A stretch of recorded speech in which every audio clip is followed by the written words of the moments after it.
if I could only purchase one item that is above 200 pounds, it would 100% be. What's up, y'all? Welcome back to my channel, or welcome if you're new here. My name is Veronica and I do videos on motherhood, cleaning, and organization. And in today's video, I'm going to be talking about the best and worst expensive baby products that I purchased. Now, there are so many gadgets out there. You can spend a lot of money if you want to. Some of them are worth it, some of them not so much. So keep watching if you want to find out what I bought, how much it cost, and whether these items were worth it, whether they lived up to the hype or not.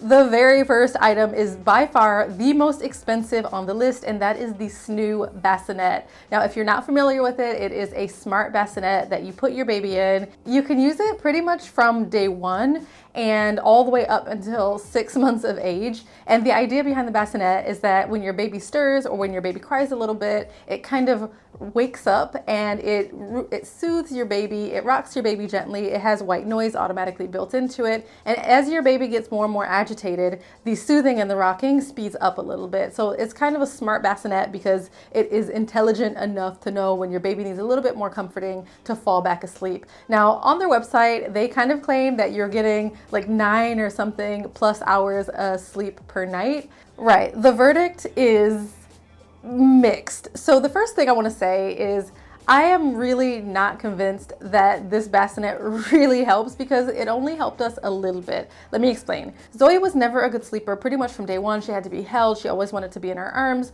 which was fine, but we weren't getting a lot of sleep. And by the time she was like 7 weeks old, I was pretty much at the end of my rope, and I impulse purchased this in the middle of the night. I paid for express delivery. It was 100 pounds to have it shipped straight away. I remember I put her in it for her very first nap the same day it arrived, and my mind was blown because she went straight to sleep and she had an amazing nap. And I thought, okay, all right, let's see. And in the end, we didn't end up using it for the full 6 months.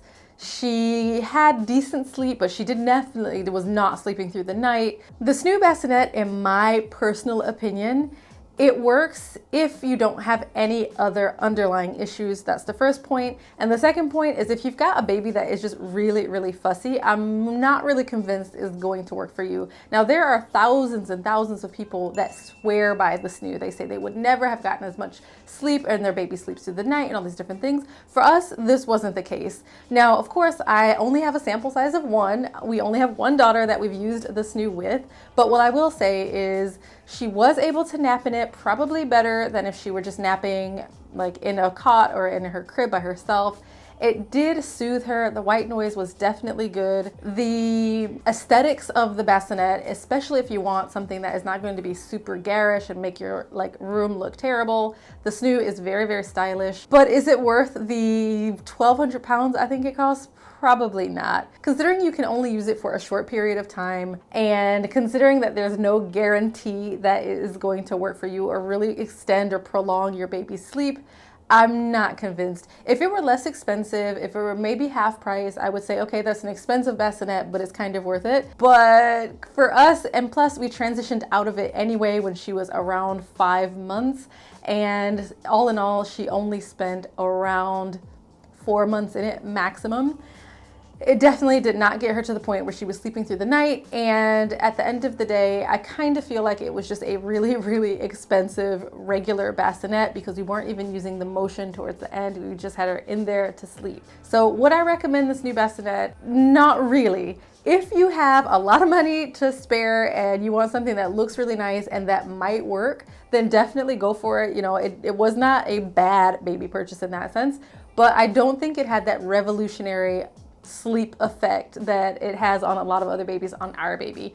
The other thing that is specific to the UK is that it only recently came out. It only recently became available in the UK. So in the States or in Canada or in other places where they're more common, you can resell these really easily. We were not able to resell ours at all. I still have it. It's in our storage unit. So just keep that in mind if you are thinking of purchasing it in the UK. Just have a look on Facebook Marketplace or just other places to see if you can actually resell it if you don't want to keep it for another child. The next second most expensive item that we got for Zoe is the Owlet Smart Sock Baby Monitor. I actually did a review of the Owlet, I think 3 or 4 months ago. I'll link that video down below. My opinion of it has absolutely absolutely not change. This, if I could only purchase one item that is above like 200 pounds, it would 100% be the Owlet Smart Sock. Now, Zoe uses it for every single nap and for bedtime, and this has just been like a godsend when it comes to my peace of mind. I've talked a little bit about in that video how I have a lot of anxiety when it comes to the baby, and just knowing that she's got this sock monitoring her and that it will alert me if something happens or if she's a little bit unwell. It's really been the only way I have been able to get any sleep over the past 9-10 months since we got it, basically. Like I said, I've already done a whole video reviewing the Owlet Smart Sock. The only thing I will say is that for me, without having the Smart Sock, there's no way I would be able to sleep at night. I would be up constantly checking on her or checking the baby monitor. There's no way I could not have used the Owlet Smart Sock. Now, it is pretty expensive. However, I will say it goes on sale relatively often, and there's a third version. So there's a third generation which just came out like this month, I think, and it is even better than the current version that I have. So I have the generation 2, and the generation 3 is the newest model. One thing that is new from when I originally did my video reviewing the Smart Sock is now you can get historic data on your baby. So for example, in the morning when you take the Smart Sock off, you can have a look on the app and it will show you whether your baby woke up at night, the quality of their sleep, how much they were stirring. It gives you averages of their heart rate and their breathing. And it's kind of like a gimmick, it's kind of gadgety, but it's kind of nice to know whether your baby is getting good quality sleep. Are they waking up in the night, even if they're not crying, those types of things. So the Owlet Smart Sock, if you want peace of mind and if you have the budget to afford it, even if you can find it used, highly recommend it. The only thing I will say is, just like I said in the previous video, they are prone to being defective or having problems over time. Now, I am currently on my 3rd sensor. It is under warranty. I believe there's a 2-year warranty. We've been using it pretty much from Zoe being a couple of weeks old. I don't remember, like 8 or 9 weeks old, all the way up until now, and she's 10 months old now. And starting around 9.5 months, it started giving false alerts. It started saying that it couldn't pick up the reading, all of these different things. I contacted the UK supplier for it and they sent me out a new sensor straight away. It only took a couple of days, and as soon as I replaced it, it's working fine now. The Owlet Smart Sock for me as a new parent, especially suffering from anxiety, is pretty much a no-brainer. It was definitely a good purchase for us and for our family. It works for us. We love it. Big thumbs up for the Owlet Smart Sock. The next item on my list is yet another very expensive product that, again, you do not need, but if you can afford it or if it's something that is a priority to you, it's worth it. And that is the Elvie Breast Pump. Now, the Elvie Breast Pump is fantastic. I had 2 breast pumps, the Elvie and another one from Amazon, which is very popular, and it's something like 40 pounds. I was immediately put off of pumping because it hurt. It was so like inconvenient to set up. It was painful. Maybe I wasn't doing it right, but in any case, as soon as I got the Elvie, I just literally pop all the pieces together. You stick it in your bra and you wait 10 or 15 minutes or however long it takes you, and you've got milk. So I was already kind of skeptical about pumping to begin with because it was so painful, it was so uncomfortable. I tried the Haka as well, which is another very popular breastfeeding device. It didn't work for me. It gave me I didn't like it. And so I thought, okay, I'm going to try the Elvie pump and see if it works, see if it's worth it, because it's something like between 250 and 300 pounds, and I love it. If I were exclusively pumping, or if I were kind of like pumping and breastfeeding at the same time, I'm not sure how efficient the Elvie pump would be compared to other pumps in terms of getting the milk out. But for me, because I'm only pumping just to have enough of extra milk from time to time when Zoe needs it, it's worth it. They're very expensive if you buy both of them. I think it's something like 500 pounds altogether. For me, I only need the one, and that is plenty sufficient. I don't need to pump both sides at exactly the same time. So the Elvie pump is completely worth it if you are pumping, if you have the budget for it. A couple of reasons. The first one is it is completely pain-free. Like, it doesn't hurt at all. I literally put it in my bra and I pull my shirt down and I can do whatever else, and I'm like, oh right, I need to take the pump off when it's full. The second thing is it's a smart pump, but to be perfectly honest, I don't use the app really. You can monitor like how much milk is in the pump. You don't have to kind of take your shirt off and look, but I never bothered to use it. And it's wireless, of course, so you just charge it up, put all the pieces together. It's super easy to use. It's extremely easy to clean. You literally just take all the pieces apart, you rinse them in hot water, soapy water. I think it's dishwasher safe as well, but I don't put it in dishwasher, and you're ready to go. One of the main things that put me off of pumping again was that it was such a faff getting all the pieces together and getting everything cleaned and ready. And with Elvie, you can, even if it's dirty, you can go from a dirty pump that needs to be cleaned and sterilized to pumping in less than 2 or 3 minutes. So it's super easy to use. It works great. It doesn't hurt at all. It's very comfortable. It's very discreet. The only thing I will say about the Elvie pump is that they kind of market it being the most silent breast pump on the face. No, I'm sorry. You could not have that breast pump on and someone not know that you're pumping. I think in one of their ads, they got like a lady in a meeting or something. You can definitely still hear it. It makes like if you've ever pumped, you know what I'm talking about. It makes that little whoosh sound as the milk is coming out and you can hear the pump action going. It's not very loud and it is much quieter than my other pump, but is not silent. So for me, that wasn't something that's important, and it is more discreet obviously than other types of pumps, but it's not silent. Is it worth it? Would I buy it again? Yes, 100 times over. Even though I don't pump that much, it's still worth it because I know that I have it on hand if I need it, and I can pump some milk for Zoe when I need it. Okay, now disclaimer time, because the next 2 items are probably specific to me and my daughter, but the next 2 items are her strollers. So we have 2 strollers. We have the BabyZen YoYo and we have the Maxi Cosi Adora. And I'm going to say that the Maxi Cosi Adora, I'm going to give a thumbs down. I would not buy it again. It is a relatively pricey travel system. I think altogether it was easily 350 or 400 pounds.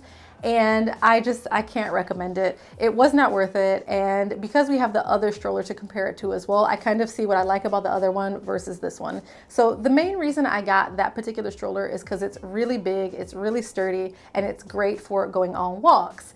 If you've seen my vlog from when Zoe was much younger, around 4 months, you'll know that Zoe does not like going on walks. She does not like her stroller. Maybe the Maxi Cosi Adora would work for other families, other babies that like going on walks, but there's 2 things I do not like about that particular stroller, which for me means it was not worth it. The first thing is it is extremely difficult to navigate, and I was really surprised by that. I know it's a very sturdy pushchair, but I wasn't expecting it to be so difficult to navigate. It's really better suited to if you've got like very wide open spaces, probably if you live in a house as well. I live in an apartment, and that brings me to my next point I don't really like about it. It's supposed to be kind of compact. It does fold down like kind of in a clamshell type configuration, but it is huge. It takes up a lot of space and it is very, very heavy. So if you are a new mom, or if you have back problems and you don't really want to be lifting up heavy items, this stroller is probably not for you.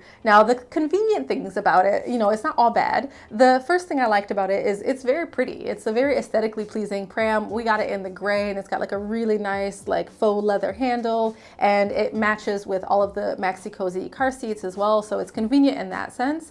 The other thing I like about it is that it has a very big shopping basket underneath. So again, if you do need to take it out to do shopping, it is very convenient. I find it a little bit too bulky. It's extremely heavy. It is not maneuverable in my opinion, and Zoe doesn't seem to like it either. It doesn't really have a footrest. I don't really like the way it reclines. There's not really much I like about it other than the color choices and the basket underneath. So sorry, Maxi Cosi. Love the car seat, but not the pram. The other pram that we have, now I have a love-hate relationship with this BabyZen YoYo pram. The first thing is it is a very, very compact pram. It is extremely easy to fold and unfold pretty much all the time. The marketing shows you doing it with one hand and a baby in the other, and that is accurate. I do have to say it is extremely easy to set the pram up and fold it and unfold it. Sometimes it does stick when you are unfolding it, but all in all, I really love this stroller. The first thing I love about it is it looks really nice. Now, I know it shouldn't matter because your baby's comfort is most important, but it does look really nice, and it comes in a ton of different color choices, and they all look really pretty. The second thing is just incredible how small and compact this stroller really is. I took the train with this pram, and with Zoe, it was just us 2. We went from London to Cardiff, so a 2-hour trip, and I am not exaggerating. I had the pram at my feet between my knees and the next train seat, and there was still enough room. So do not underestimate exactly how compact this stroller really is. We've flown with it and it folds up so compact, and it can actually go in the overhead compartment on an airplane. Now there's a couple things I don't like about the BabyZen YoYo. The first thing is that it doesn't come with a footrest, and again, this is maybe particularly just to my baby, but she likes to have her feet on things, so I had to buy another footrest to add onto it. The second thing I don't like about it, and it's kind of linked to the footrest, is the accessories that come with it are extremely expensive and, in my opinion, not that great quality. I got a parasol that is a BabyZen branded parasol from a shop, and it literally broke the first time I used it. The footrest that is sold by BabyZen is very expensive. It's something like 35 or 40 pounds. The one I just got off Amazon was 8 pounds. That's kind of the downside.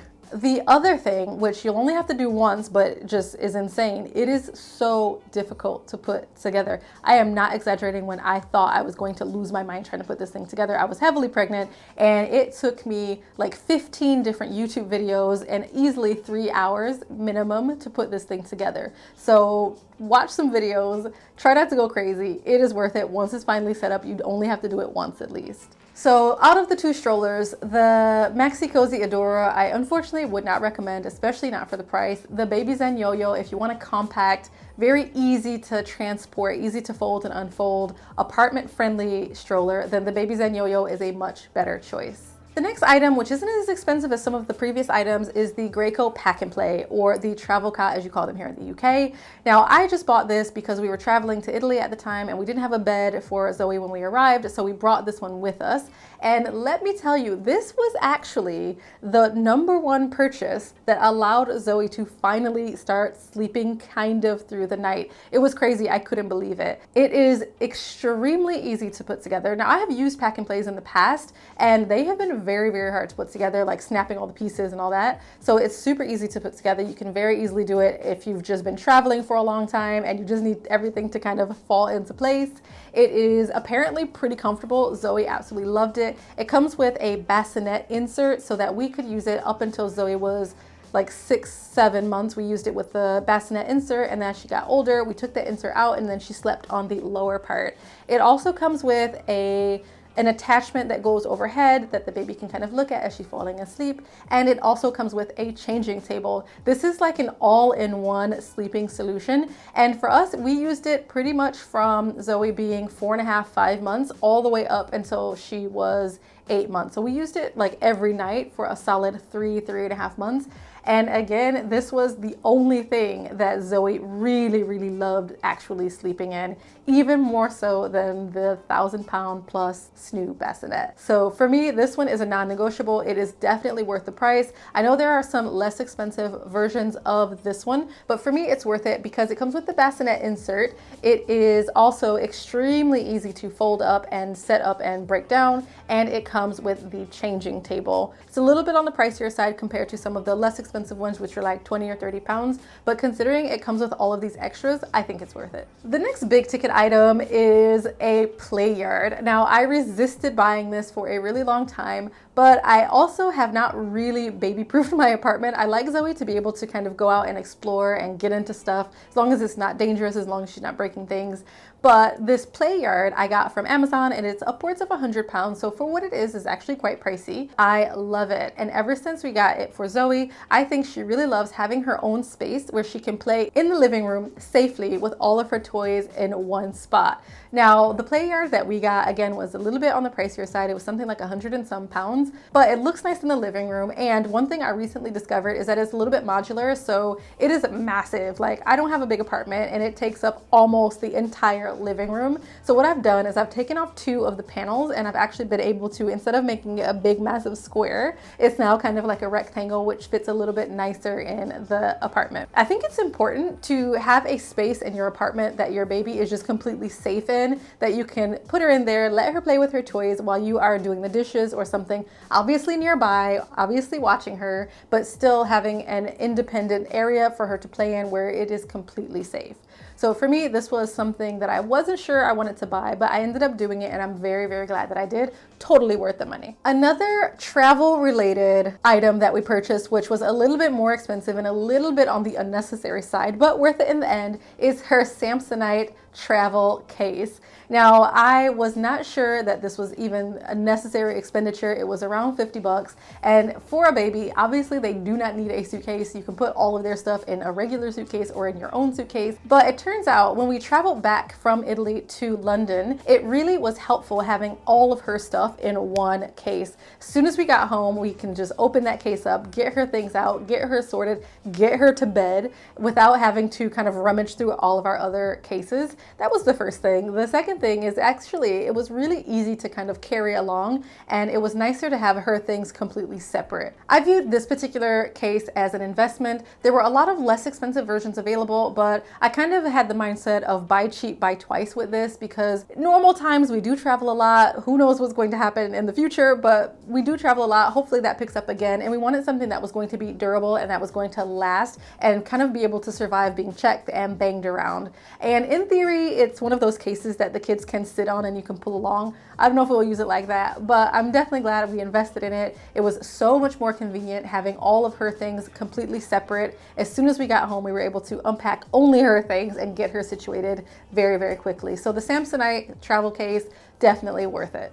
The next expensive item is definitely something that I hesitated a long time between this one and a less expensive version from Amazon, and those are her cloth nappies. So we do a combination of disposables and cloth nappies for Zoe, and the brand that we chose was Bambino Mio. Now, I say these are expensive because they are definitely an investment. When they're not on sale, they can run anywhere, I think, between like 12 and 15 pounds per nappy. All in all, per nappy, I think the least expensive you can find even on sale is around 10 or 12 pounds. And that is a huge investment, especially if you want to buy enough cloth nappies to use them all the time instead of doing a combo like we do. The reason I say it was worth the investment is because they have held up so well. They have allowed us to save so much money on nappies, because basically what we do is we use disposables overnight and disposables for most of her naps, but every other time of the day she is in cloth nappies. The Bambino Mio cloth nappies have paid for themselves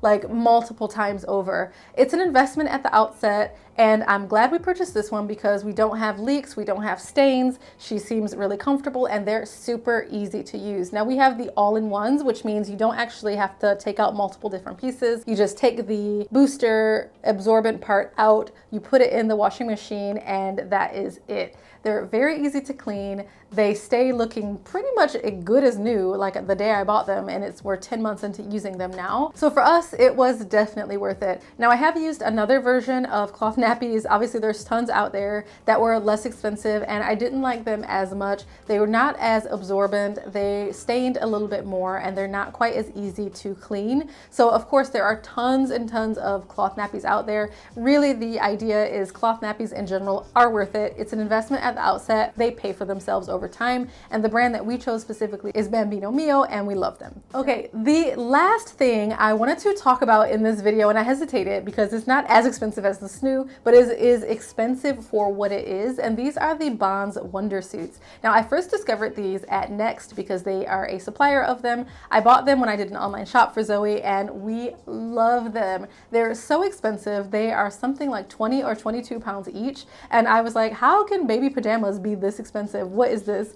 And they are amazing. So Zoe has been wearing the size 0 to 3 months since she was 2 months old, and she's 10 months old now. They have been one of the best investments in terms of an expensive article of clothing for the baby that we have purchased by far. It is an investment at the outset, just like the cloth nappies, but because they last for so long, they're so durable, they've stood up to so many different washes and stains and different things like that, and they still look amazing. Now, Zoe has been wearing the same 0 to 3 months wondersuits that I got her back in the day, and they still fit. She's kind of grown out of them a little bit, and now I'm getting her more the 3 to 6 months ones, but I mean, she's really been wearing them from month 1.5 to all the way up to 9-10 months, which is insane for baby clothes. So even though they are expensive for what they are, they will last a really, really long time. They're very, very high quality, and they just feel super, super soft, and I know she loves it when we put those on her.